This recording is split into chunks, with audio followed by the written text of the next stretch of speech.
Hello, welcome to Supposedly Fun. My name is Greg, and I am here today to do something that I find very exciting.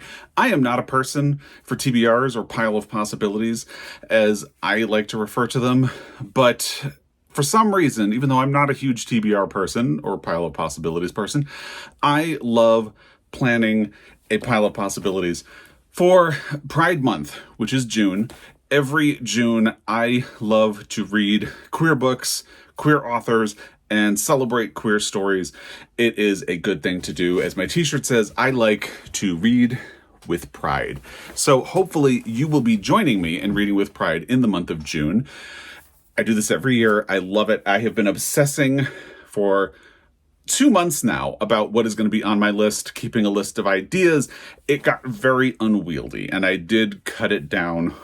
And part of that is because there are some sort of perennial books that have been on my list again and again and again. Because if I don't get to them, I usually try to circle back to them the following year. So there are some books like that, and there are a lot of new books. And I try to read a little diversely in June as well, because the thing about the queer community is that it's very diverse. There isn't just one way to be a queer person. There are a lot of different ways, and I don't want to get stuck in a rut of just reading about the people who are like me.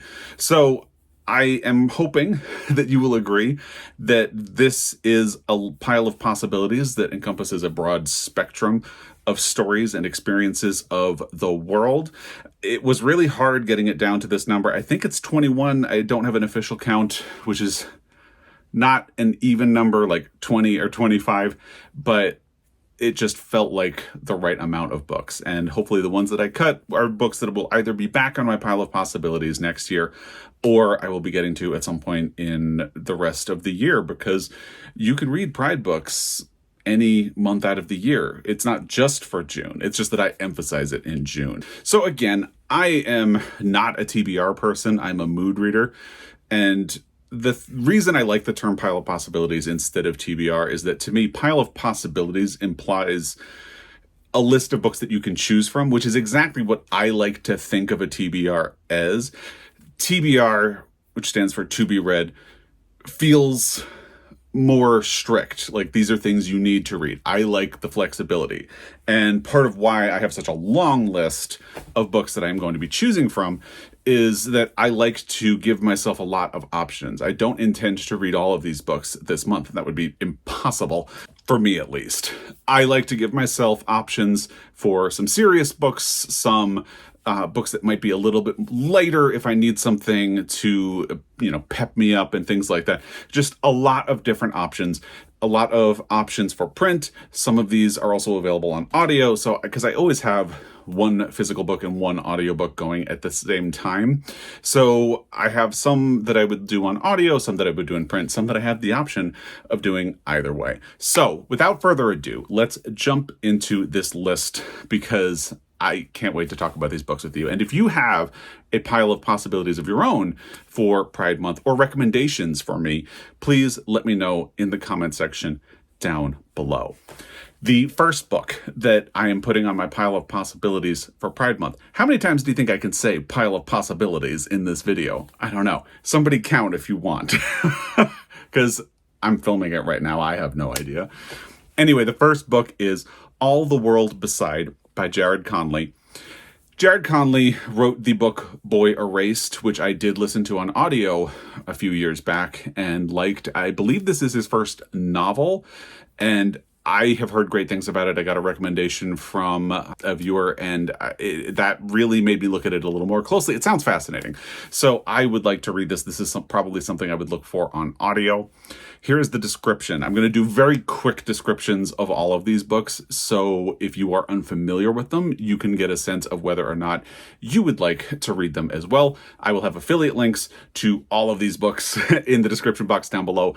If you are interested and want to use those links, it gives me a little bit of a kickback from bookshop.org. Otherwise, check out your local independent bookstore, see if they have a copy or can order one for you, or try your local library. It's always good to support your local library. So here's the description of All the World Beside. Cana, Massachusetts, a utopian vision of 18th century Puritan New England. To the outside world, Reverend Nathaniel Whitfield and his family stand as godly pillars of their small town community. drawing Christians from across the New World into their fold. One such Christian, physician Arthur Lyman, discovers in the minister's words a love so captivating it transcends language. Set during the turbulent historical upheavals which shaped America's destiny and following in the tradition of Nathaniel Hawthorne's The Scarlet Letter, all the world beside reveals the very human lives just beneath the surface of a dogmatic belief. Best-selling author Jared Conley has created a page-turning, vividly imagined historical tale that is both a love story and a crucible. I mean, it sounds fascinating, right? So I don't have a copy of this book, obviously, because you're looking at an image of it and I'm not holding it up. But I haven't decided if I want to try to seek out a copy of it yet when I get back from Ireland, or if I want to cash in a credit on Libro and try to do it on audio. That's going to be a problem for June, but I would like to read this book, and therefore it is on my pile of possibilities.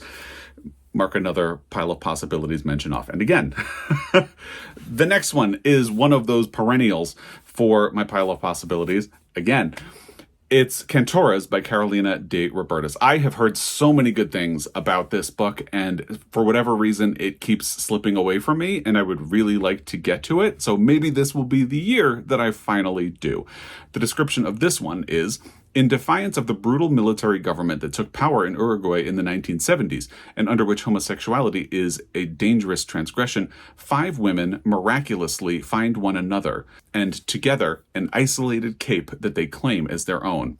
Over the next 35 years, they travel back and forth from this secret sanctuary, sometimes together, sometimes in pairs, with lovers in tow or alone. Throughout it all, they will be tested repeatedly by their families, lovers, society, and one another as they fight to live authentic lives.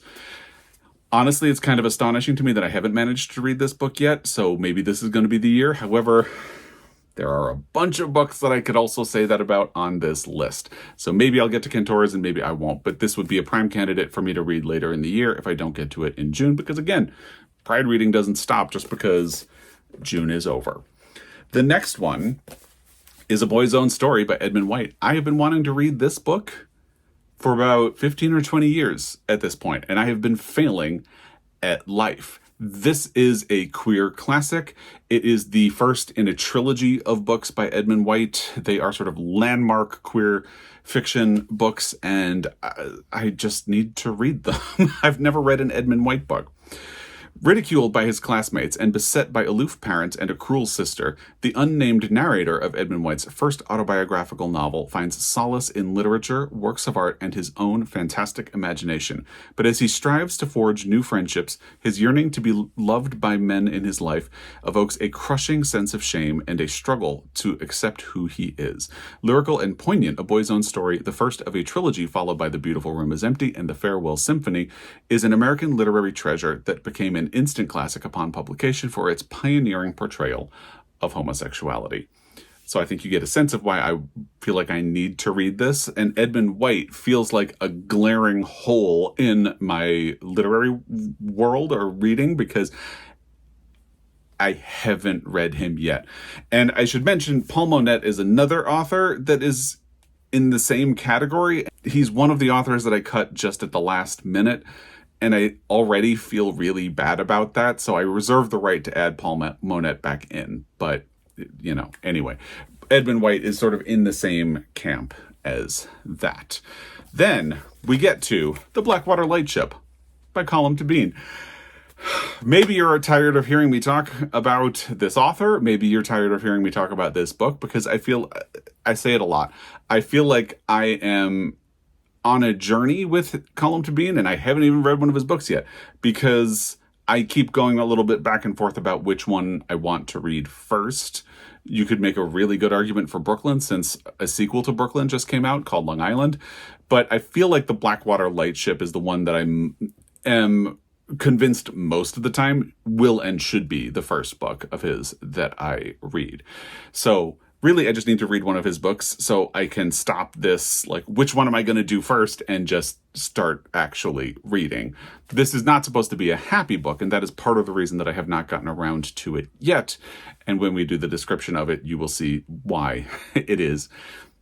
not sounding like a happy book. I've heard that it is pretty emotionally devastating as well. It doesn't look like a long book either, although I don't know how many pages it actually is.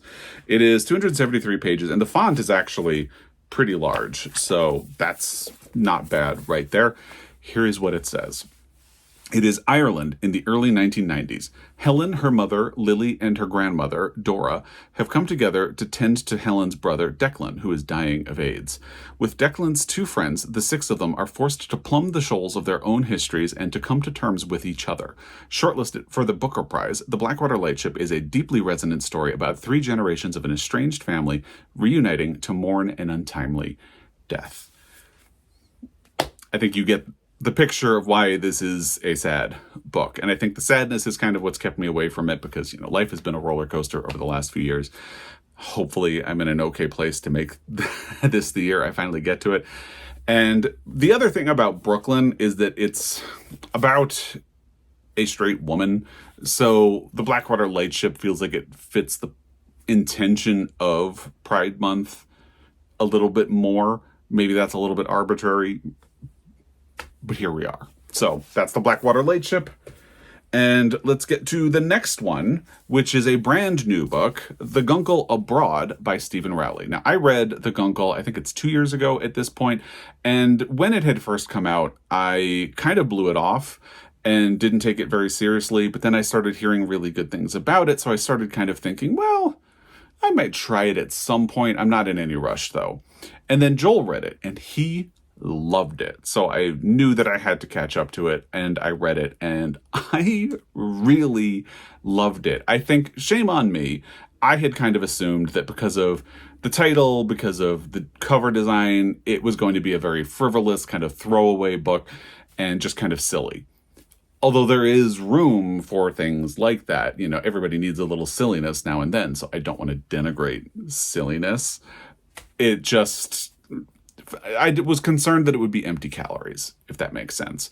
But I loved it, and I found it very resonant. It actually really helped me get over the grief of losing the first dog that we lost and reaffirm my sense of life and love and all of that stuff. So, of course, I'm really looking forward to the sequel. Here's what it says about it.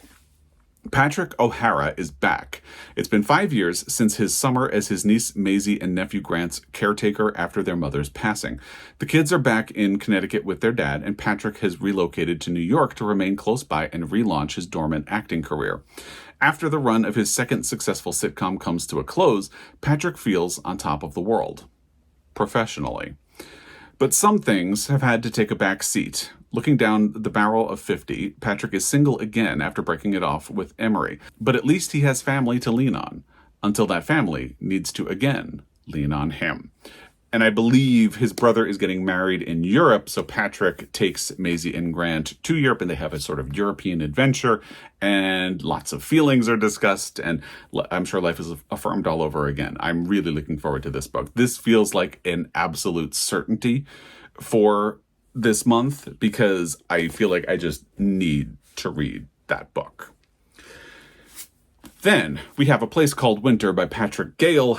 Patrick Gale is sort of a recent addition to this list of perennial things. He was on my TBR, or Pile of Possibilities, last year, and possibly the year before. I don't remember when I actually got this book and brought it into my library, but he's sort of heading into that camp with Cantoras and A Boy's Own Story and Blackwater Lightship, and maybe I can head that off at the pass by actually reading this book this month. Here's the description. A privileged elder son and stammeringly shy, Harry Kane has followed convention at every step. Even the beginnings of an illicit, dangerous affair do little to shake the foundations of his muted existence, until the shock of discovery and the threat of arrest cost him everything. Forced to abandon his wife and child, Harry signs up for emigration to the newly colonized Canadian provinces, or prairies. Remote and unforgiving, his allotted homestead in a place called Winter, we have a title, is a world away from the golden suburbs of the turn-of-the-century Edwardian England, and yet it is here, isolated in a seemingly harsh landscape under the threat of war, madness, and an evil man of undeniable magnetism, that the fight for survival will reveal in Harry an inner strength and capacity for love beyond anything he has ever known before. And I believe this story was inspired by something from Patrick Gale's own family history, which is pretty interesting, I think. So I'm trying to remember who recommended this to me first, and I think it was actually Jen the librarian, but I could be wrong about that. And I'm looking forward to reading it. I'm kind of hoping that this doesn't fall into that place where it's just year after year after year showing up in videos like this. I would like to actually read it. And speaking of books that have been in that position where they just show up every year and I still haven't read them, I'm embarrassed to say it, Tin Man by Sarah Winman, which is a beautiful book because of this foil on the front that just kind of shimmers in the form of waves as you move it around. So I will try not to keep doing this while I talk about this book. I'll just say I am honestly shocked, appalled, and disappointed in myself that I have not gotten to this book yet, because people keep telling me that they love it and that they think I will love it. I do feel like that has inadvertently made me hesitant to pick it up, because so many people have told me that I will love this book that I'm actually a little bit terrified. What happens if I pick it up and I don't love it? Life would be fine. I mean, worse things have happened. It would not be the end of the world at all. But, this is what your brain does to you. So I'm pretty sure that's the reason I still haven't gotten to Tin Man, but I would really like to. And maybe this will be the month that I finally do. Here is the description of it. Ellis and Michael are 12-year-old boys when they first become friends, and for a long time it is just the two of them, cycling the streets of Oxford, teaching themselves how to swim, discovering poetry, and dodging the fists of overbearing fathers. And then one day, the closest of friendship grows into something more. But then we fast forward a decade or so to find that Ellis is married to Annie, and Michael is nowhere in sight, which leads to the question, what happened in the years in between? I've heard so many good things about this book. At some point, I just need to rip the Band-Aid off and do it. Maybe this will finally be the month that I do. We'll see. And then I forgot to mention this in a Friday Reads the week that I'm filming this video, which is, I'm filming this on Thursday, May 9th. I forgot to mention this in the Friday Reads for this week, but I had been planning to read Blackouts by Justin Torres because I wanted to read it in case it won the Pulitzer. Well, the Pulitzer announcement has happened as I'm filming this. I'll have my reaction in the comment or the description box down below. And Blackouts didn't win, and it wasn't a finalist. So I had gotten, I think, 15 pages in when the announcement actually happened, and I just thought to myself, I'm actually not in the mood for this, and I don't need to force myself to do it anymore because it didn't win. So, I'm a mood reader. This is what I do. So I thought, now I'll just put it on my pile of possibilities for June, and I can revisit it later. And that is exactly what I'm doing here. This won the National Book Award for Fiction last year. Here is what it says.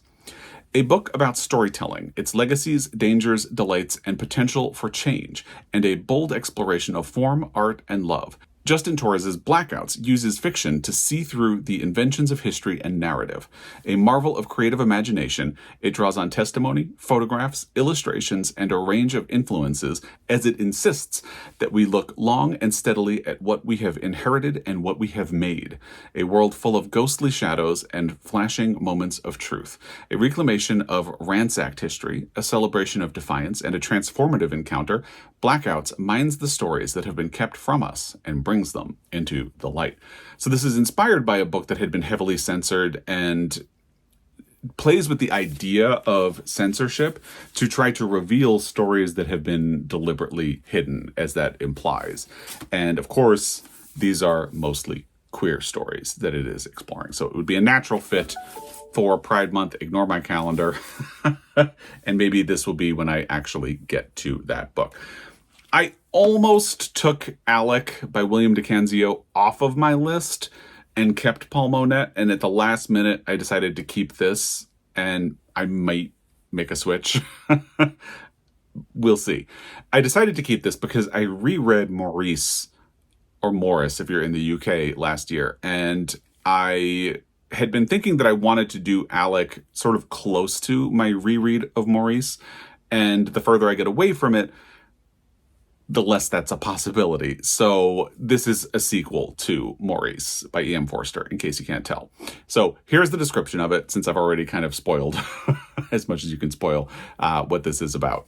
William Dickensio's Alec, inspired by Maurice, E.M. Forster's secret novel of a happy same-sex love affair, tells the story of Alec Scudder, the gamekeeper Maurice Hall falls in love with in Forster's classic, published only after the author's death. Dickensio follows their story past the end of Maurice to the front lines of battle in World War I and beyond. Forster, who tried to write an epilogue about the future of his characters, was stymied by the radical changes that the Great War brought to their world. With the hindsight of a century, Dicensio imagines a future for them and a past for Alec, a young villager possessed of remarkable passion and self-knowledge. I have heard some mixed things about this, but again, I just feel like I don't want to get too far away from my reread of Maurice before I get to this, so it kind of needs to be on the list, because I need a bit of a nudge to make this happen, so hopefully this month. But again, I have so many books here that I've given myself as options that it's going to be interesting to see what I manage to achieve by the end of the month. The next book is The Sleeping Car Porter by Suzette Mayer. Here's what it says. The Sleeping Car Porter brings to life an important part of Black history in North America from the perspective of a queer man living in a culture that renders him invisible in two ways.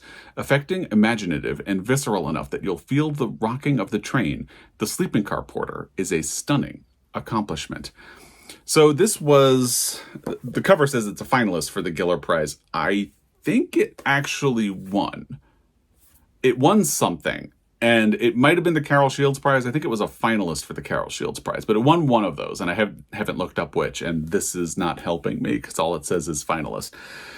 But anyway, it's been on my radar ever since then, and I know some people who have read it. Some people have been put off by the way that it is apparently written as a dream, but I really want to try it. I do wonder if audio would be a good way to go for this one, so I might try it that way, but it's also a really beautiful cover. So next, we have a bit more of a fun option, although people constantly push back when not constantly, but they mention that this isn't necessarily a fun book every time I bring it up. It's The Intoxicating Mr. Laval by Neil Blackmore. Now, I know this one came from Jen the Librarian, but other people have commented on it since. Here is what it says.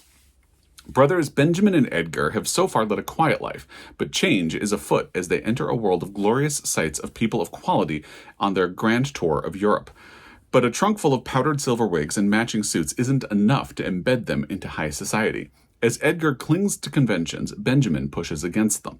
And when the charming, seductive Horace Laval promises Benjamin a real adventure, it's only a matter of time before chaos and love ensue.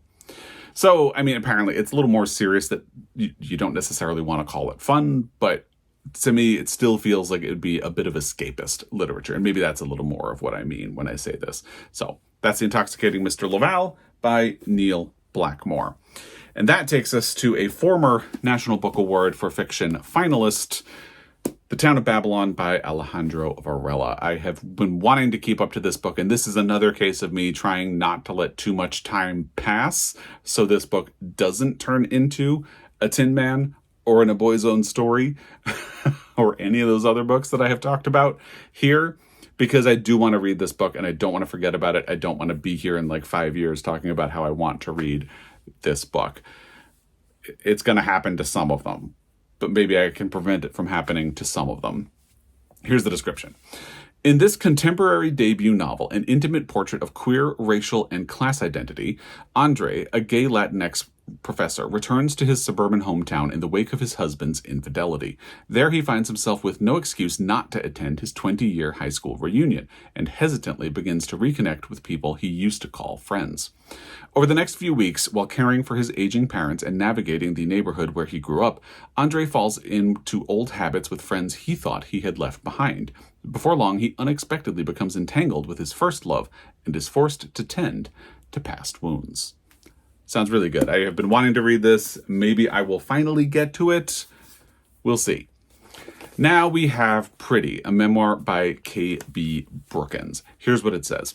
By a prize-winning young black trans writer of outsized talent, a fierce and disciplined memoir about queerness, masculinity, and race.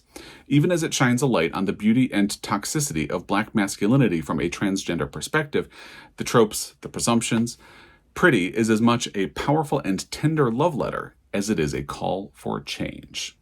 And that sounds fascinating. That sounds exactly like the kind of story I want to take in Pride Month to celebrate all the different aspects of the community. So there you go. It's perfect for this pile of possibilities. Then another book I don't actually have a copy of. This is probably something I would do on audio. It's The Passing Playbook by Isaac Fitzsimmons. Here's what it says. Love, Simon meets Bend It Like Beckham in this feel-good contemporary romance about a trans athlete who must decide between fighting for his right to play and staying stealth. And with transgender participation in sports being a controversial issue, this kind of felt like an approachable or light way of getting into a conversation about that. And I love the idea of a trans romantic storyline, which it appears that this would be. So this would be a great book for me to get to in the month of June. And then another one that is kind of along a similar line and is another thing that I would do on audio. I do have access to an audio of this. It's The Prospect by K.T. Hoffman. Joel has actually already read this and liked it, and Abby from Montana Book Company is the person who actually recommended this to us in the first place. She's a big fan. Hope is a familiar territory for Gene Ionescu. He has always loved baseball, a sport made for underdogs and optimists like him. He also loves his team, the minor league Beaverton Beavers, and for the most part, he loves the career he's built. As the first openly trans player in professional baseball, Gene has nearly everything he's ever let himself dream of. That is, until Luis Estrada, Gene's former teammate and current rival, gets traded to the Beavers, destroying the careful equilibrium of Gene's life. And it sounds interesting. I feel like it might end up being one or the other when it comes to The Passing Playbook or The Prospects, but they both would be good things for me to get in the month of June. Then, Heartstopper Volume 5 by Alice Oseman. You know what this is. I don't need to explain. I think it's the penultimate book in this series. I could be wrong about that. But I've read the other books so far, so naturally I would want to continue the series. And these read very quickly, so it should be extremely doable to get this in the month of June. But we shall see. Strange things happen. You never really know. And then we have Felix Ever After by Kaysen Callender, a revelatory YA novel about a transgender teen grappling with identity and self-discovery while falling in love for the first time. Felix Ever After is an honest and layered story about identity, falling in love, and recognizing the love you deserve. I've heard some mixed things about this book, but mostly positive. And again, this is something that has been on my pile of possibilities maybe 2 years in a row. And I'm a little bit hesitant to keep letting time get away from me like that, but time gets away from you whether you like it or not. So maybe I'll get to it, maybe I won't. Maybe I'll be here in a year talking about how I want to read Felix Ever After. We'll find out. That's all I can say. We will find out. Then we have Love in the Big City by Sang-Young Park, translated by Anton Her. This had been on the long list for the International Booker Prize. I don't think it made the short list, but it immediately appealed to me as something that I would like to read, so I ordered this hardcover copy of it, and it has been sitting on my shelf, waiting to be read ever since. Young is a cynical yet fun-loving Korean student who pinballs from home to class to the beds of recent Tinder matches. He and Jae-hee, his female best friend and roommate, frequent nearby bars where they push away their anxieties about their love lives, families, and money with rounds of soju and ice-cold Marlboro Reds that they keep in their freezer. Yet over time, even Jae-hee leaves Young to settle down, leaving him alone to care for his ailing mother and to find companionship in his relationships with a series of men, including one whose handsomeness is matched by his coldness, and another who might end up being the great love of his life. Sounds fascinating, and I would really like to get to it. We shall see. I have two more. We have Mr. Loverman by Bernardine Evaristo. I've been wanting to read this ever since Bernardine Evaristo really broke out with Girl, Woman, Other, which co-won the Booker Prize that year. And as soon as I heard about this one in her backlist, I ordered a copy and have been wanting to read it ever since. It's another book that has popped up in a couple of my Pile of Possibilities videos for Pride Month. So we'll see. Here's the description. Barrington Jedediah Walker is 74 and leads a double life. Born and bred in Antigua, he's lived in Hackney, London for years. A flamboyant, wisecracking character with a dapper taste in retro suits and a fondness for Shakespeare, Barrington is a husband, father, grandfather, and also secretly gay, lovers with his childhood friend, Morris. I mean, right? I want to read it. And the final book is something that recently came out, and I talked about it in a video of upcoming book releases that I'm really excited about. I'll link that video down below, so I won't spend too much time on it. It's Cinema Love by Jiaming Tang, and my library actually acquired a copy of it just as I have been leaving for Ireland, which is when I'm filming this video. So I don't think my hold will still be available when I get back, because I'm pretty sure it's about to come up in the next week. So what is likely going to happen is that when I get back, I'm probably going to have to put another hold on it, and hopefully there won't be a waiting list for it, and then I will be able to get to it, because it sounds great. Here's a quick description of it.